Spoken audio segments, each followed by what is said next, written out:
যাবে আদার রবি আখিরা আখিরাতের ক্ষতি হইবে, পরকালের ক্ষতি হইবে।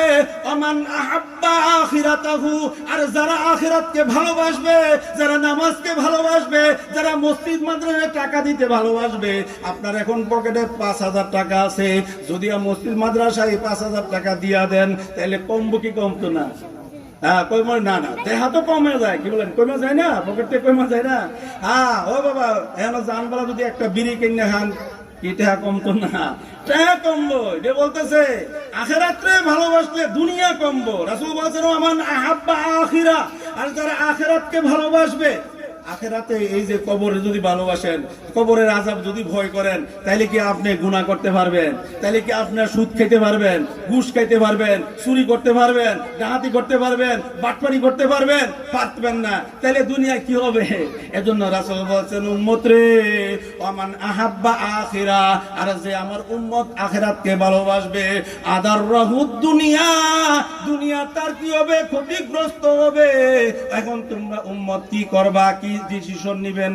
আমার নবীজি নিজে ডিসিশন দিছে। নবী ডিসিশনটা আপনারা মানতে রাজি আছেন না? রাজি আছেন কিনা? নবী কি ভালোবাসেন কিনা? হ্যাঁ, হে নবী তোমায় ভালোবাসি। ভালোবাসেন কি আপনারা? শুধু কি খিচুড়ি খাওয়ার সময় নাকি সব কাজের সময়?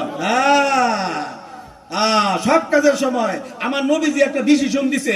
এমনকি তুমি দুনিয়ারে ভালোবাসবা না আখিরাতের ভালোবাসবা? নবীজি ডাক দিয়া কইছে, হে আমার উম্মতেরা শুনো, ক্বালা রাসূলুল্লাহ সাল্লাল্লাহু আলাইহি ওয়াসাল্লাম, হে আমার উম্মতেরা ভালো করে শোনো, কুনু কুনু মিন আবনাইল আখিরা ওয়ালা তাকুনু মিন আবনাইদ দুনিয়া। হে আমার উম্মতেরা ভালো করিয়া শুনো, তোমরা দুনিয়ার সন্তান হইও না, দুনিয়ার টাকা পয়সার সন্তান হইও না, দুনিয়ার ধন সম্পদের সন্তান হইও না, দুনিয়ার সম্পদ সন্তান হইও না। তাকুনু মিন আবনাইল আখিরা, তোমরা আখিরাতের সন্তান হও।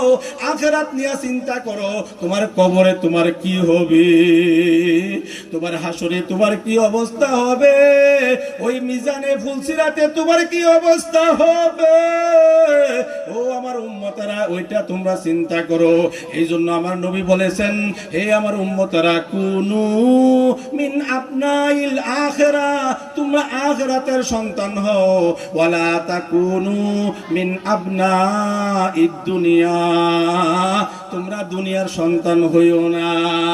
সেই নবীজি একটা আমাদেরকে সিদ্ধান্ত দিয়েছেন, হে দুনিয়ার মানুষেরা শুনো, আমি নবী, তোমাদের নবী, তোমাদের মতো আমি ধনী ছিলাম না।